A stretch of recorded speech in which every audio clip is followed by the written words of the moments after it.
ಹೊಸ ಮಾರ್ಗಸೂಚಿ, ಹೊಸ ಅರ್ಜಿ ಸಲ್ಲಿಕೆ ಯಾವಾಗ? ಗ್ಯಾರಂಟಿಗೆ ಯಾರು ಅರ್ಹರು? ಹೊಸಬರು ಅರ್ಜಿ ಹಾಕಬಹುದಾ? ಎಲ್ಲಿ ಅರ್ಜಿ ಸಲ್ಲಿಸಬೇಕು? ಪರಿಷ್ಕರಣೆಗೆ ಯಾರು ಬರ್ತಾರೆ? ಗೃಹಲಕ್ಷ್ಮಿಗೆ ಹೊಸ ಅರ್ಜಿ.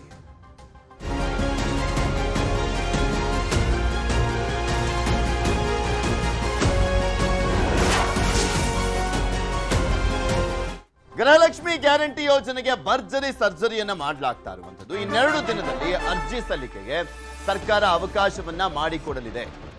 ಒಂದ್ ಕಡೆ ಪರಿಷ್ಕರಣೆ ಮಾಡಲಾಗ್ತಾ ಇರುವಂತದ್ದು, ಅನರ್ಹರು ಯಾರಿದ್ದಾರೆ ಅವರನ್ನ ಕಿತ್ತಾಕಲಾಗ್ತಾ ಇದೆ ಪಟ್ಟಿಯಿಂದ. ಇನ್ನೆರಡು ದಿನದಲ್ಲಿ ಅರ್ಜಿ ಸಲ್ಲಿಕೆಗೆ ಸರ್ಕಾರ ಅವಕಾಶವನ್ನ ಮಾಡಿಕೊಡಲಿದೆ. ಕೊನೆಯ ಹಂತದ ತಯಾರಿಯನ್ನ ಮಾಡ್ಕೊಳ್ತಾ ಇರುವಂತದ್ದು ಸರ್ಕಾರ. ಕರ್ನಾಟಕ 1, ಬೆಂಗಳೂರು 1, ಗ್ರಾಮ 1 ನಲ್ಲಿ ಅರ್ಜಿಯನ್ನ ಸಲ್ಲಿಕೆ ಮಾಡಲಿಕ್ಕೆ ಅವಕಾಶ ಮಾಡಿಕೊಡಲಾಗುತ್ತೆ. ಮತ್ತೊಂದು ಕಡೆ ನಿಮ್ಮ ಮನೆಗೆ ಬರಲಿದ್ದಾರೆ ಅಂಗನವಾಡಿ ಕಾರ್ಯಕರ್ತೆಯರು. ಅನಕ್ಷರಸ್ಥ ಅರ್ಜಿ ಸಲ್ಲಿಕೆಗೆ ಕಾರ್ಯಕರ್ತರಿಂದ ಸಹಾಯವನ್ನ ಮಾಡಲಾಗುತ್ತೆ. ಕೆಲವರಿಗೆ ಗೊತ್ತಾಗ್ತಾ ಇಲ್ಲ, ಕನ್ಫ್ಯೂಷನ್ಸ್ ಇದೆ.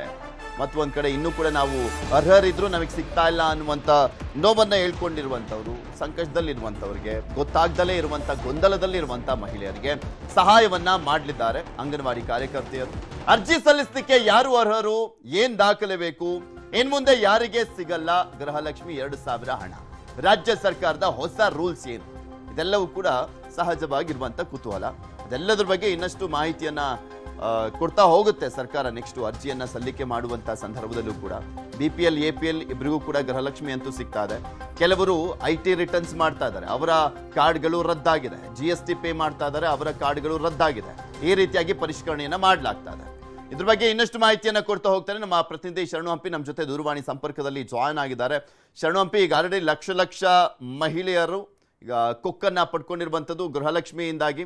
ಈಗ ಯಾವಾಗ ಮತ್ತೆ ಅವಕಾಶವನ್ನ ಮಾಡಿಕೊಡ್ಲಾಗತ್ತೆ? ಯಾರಿಗೆಲ್ಲ ಅರ್ಹತೆ ಇರುತ್ತೆ ಈ ಒಂದು ಗೃಹಲಕ್ಷ್ಮಿಗೆ ಮತ್ತೆ ಅರ್ಜಿಯನ್ನ ಸಲ್ಲಿಸಬೇಕು ಅಂದ್ರೆ?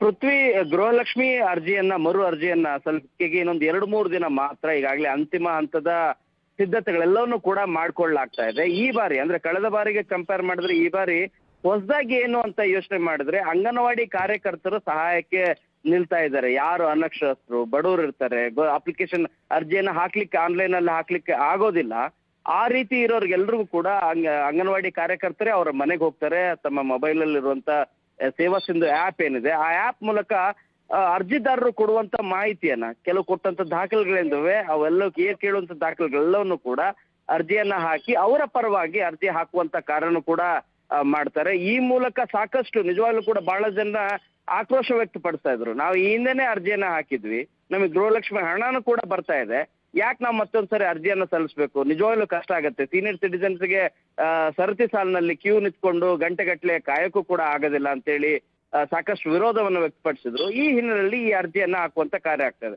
ಯಾರ್ಯಾರು ಅರ್ಜಿಯನ್ನ ಸಲ್ಲಿಸಬಹುದು ಅನ್ನೋದಾದ್ರೆ ಈಗಲೂ ಕೂಡ ಗೃಹಲಕ್ಷ್ಮಿ ಹಣ ಯಾರ್ಯಾರು ತೆಗೆದುಕೊಳ್ತಾ ಇದಾರಲ್ಲ ಅವರೆಲ್ಲರೂ ಕೂಡ ಅರ್ಜಿಯನ್ನ ಸಲ್ಲಿಸ್ಬೇಕು. ಹೊಸದಾಗಿ ನಮಗೆ ಗೃಹಲಕ್ಷ್ಮಿ ಹಣನೇ ಸಿಕ್ಕಿಲ್ಲ, ನಮ್ BPL ಕಾರ್ಡ್ ಇದೆ, APL ಕಾರ್ಡ್ ಇದೆ ಅಂತ ಯಾರಾದ್ರೂ ಇದ್ರೆ ಅವರು ಕೂಡ ಅರ್ಜಿಯನ್ನ ಸಲ್ಲಿಸಲಿಕ್ಕೆ ಅವಕಾಶ ಇರುತ್ತೆ. ಆದ್ರೆ ಯಾರು ಮೃತರಾದವರ ಕುಟುಂಬದವರು ಇದ್ದಾರೆ ಅವರು ಮತ್ತಿನ್ನೊಂದ್ಸರಿ ಏನಾದ್ರು ಹೆಸರನ್ನ ಸೇರಿಸಿ ಆಡ್ ಮಾಡ್ಬೇಡ ಅನ್ನೋ ರೀತಿ ಯೋಚನೆ ಇದ್ರೆ ಖಂಡಿತವಾಗಿ ಕೂಡ ಈಗ ಎಲ್ರು ಮತ್ತೊಮ್ಮೆ ಅರ್ಜಿ ಸಲ್ಲಿಸ್ಬೇಕಾ? ಖಂಡಿತವಾಗೂ ಕೂಡ ಪೃಥ್ವಿ, ಎಲ್ಲರೂ ಅರ್ಜಿಯನ್ನ ಹೊಸದಾಗಿ ಸಲ್ಲಿಸ್ಬೇಕು. ಯಾರು IT ಮತ್ತು GST ಅಲ್ಲಿ ಈಗ ಪಟ್ಟಿಯಿಂದ ಹೊರಗಡೆ ಬಂದಿದಾರಲ್ಲ 4,30,000 ಜನ ಇದ್ದಾರೆ, ಅವರು ಅರ್ಜಿಯನ್ನ ಸಲ್ಲಿಸುವಂತಿಲ್ಲ.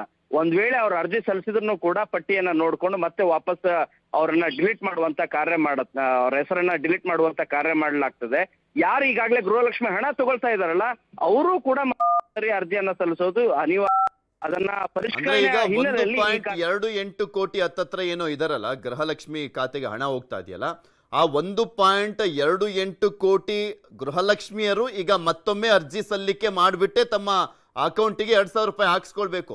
ಅರ್ಜಿ ಹಾಕ್ತಿ ಹೋದ್ರೆ ಹಾಗಾದ್ರೆ ಅವ್ರಿಗೆ ಬರಲ್ಲ? ಇಲ್ಲ, ಖಂಡಿತವಾಗಿ ಕೂಡ ಇಲ್ಲ. ಯಾಕಂದ್ರೆ 1,31,00,000 ಜನ ಈಗಾಗಲೇ ನೋಂದಣಿ ಮಾಡ್ಕೊಂಡಿರೋದು. ಆ ಪ್ರಕ್ರಿಯೆ ಕಂಟಿನ್ಯೂ ಆಗ್ತಾ ಇದೆಯಲ್ಲ, ಅವ್ರು ಮತ್ತೊಂದು ಸರಿ ಎಲ್ಲರೂ ಕೂಡ ಅರ್ಜಿಯನ್ನ ಹಾಕ್ಬೇಕು. ಮತ್ತೊಂದು ಸರಿ ಅರ್ಜಿಯನ್ನ ಹಾಕ್ಲೇಬೇಕು. ದುಡ್ಡು ತಗೊಳ್ತಿರೋರು, ದುಡ್ಡು ತಗೊಳ್ದೇ ಇರೋರು ಯಾರು ಇದ್ದಾರೆ ಅವರು ಕೂಡ ಅರ್ಜಿಯನ್ನ ಸಲ್ಲಿಸಲಿಕ್ಕೆ ಅವಕಾಶ ಇರುತ್ತೆ. ಬಟ್ ಕ್ರಾಸ್ ಚೆಕ್ ಮಾಡಿನೇ ಯಾರು ಫೈನಲೈಸ್ ಮಾಡಬೇಕು ಅನ್ನೋದನ್ನ ಸರ್ಕಾರ ನಿರ್ಧಾರ ಮಾಡುತ್ತೆ. ಇದು ಬರೀ ಗೃಹಲಕ್ಷ್ಮಿಗೆ ಮಾತ್ರನಾ ಅಥವಾ ಉಳಿದಿರುವಂತ ಎಲ್ಲಾ ಗ್ಯಾರಂಟಿಗಳಿಗೂ ಇದೇ ರೀತಿಯಾದಂತ ರೂಲ್ಸ್ ಅಪ್ಲೈ ಆಗುತ್ತಾ? ಅಂದ್ರೆ ಈ ಗೃಹ ಜ್ಯೋತಿಗಾಗ್ಲಿ BPL ಕಾರ್ಡ್ಗಳಿಗೆ ಆಗ್ಲಿ ಪೃಥ್ವಿ 2 ಸ್ಕೀಮ್ಗಳಿಗೆ, ಎಸ್ಪೆಷಲಿ ಗ್ಯಾರಂಟಿ ಸ್ಕೀಮ್ಗಳಲ್ಲಿ 2 ಗೃಹ ಜ್ಯೋತಿ ಮತ್ತು ಗೃಹಲಕ್ಷ್ಮಿ ಸ್ಕೀಮ್ಗಳಿಂದವೆ. ಈ 2 ಸ್ಕೀಮ್ಗಳಿಗೆ ಅರ್ಜಿಯನ್ನ ಹಾಕ್ಬೇಕು ಅಂತ ಹೇಳಿ ಖುದ್ದು ಸಿಎಂ ಡಿ ಕೆ ಶಿವಕುಮಾರ್ ಅವರು ಹೇಳಿರೋದು. ಈಗ 2-3 ದಿನದಲ್ಲಿ ಗೃಹಲಕ್ಷ್ಮಿ ಸ್ಕೀಮಿಗೆ ಸಂಬಂಧಿಸಿದಂತೆ ಅರ್ಜಿಯನ್ನ ಬಿಡ್ತಾ ಇದ್ದಾರೆ. ಇದು ಕೂಡ ಅಷ್ಟೇ, ಗೃಹ ಜ್ಯೋತಿ ಸ್ಕೀಮ್ ಕೂಡ ಅಷ್ಟೇ, ಇನ್ನೊಂದು ವಾರದ ಒಳಗಡೆ ಪ್ರತ್ಯೇಕವಾದಂತ ಅರ್ಜಿಯನ್ನ ಸೇವಾ ಸಿಂಧು ಪೋರ್ಟಲ್ ಅಲ್ಲಿ ಈ 3 ವರ್ಷದ ಹಿಂದೆ ಹೇಗೆ ಅಪ್ಲೈ ಮಾಡಿದ್ರಲ್ಲ, ಸೇಮ್ ಅದೇ ರೀತಿಯಾಗಿ ಅಪ್ಲೈಯನ್ನ ಮಾಡ್ಬೇಕಾಗತ್ತೆ ಎಲ್ಲರೂ ಕೂಡ. ಓಕೆ ಧನ್ಯವಾದ ಶರಣು ಹಂಪಿ ನಿಮ್ಮೆಲ್ಲ ಮಾಹಿತಿಗಾಗಿ. ಇವಿಷ್ಟು ಈ ಕ್ಷಣದವರೆಗಿನ ಸುದ್ದಿ. ಈಗ ಪರಪಂಚ ಪ್ರಸಾರ ಆಗುತ್ತೆ. ನೋಡ್ತಾರೆ ನ್ಯೂಸ್ 18, ಜಾಲ ನಮ್ಮದು, ಬಲ ನಿಮ್ಮ.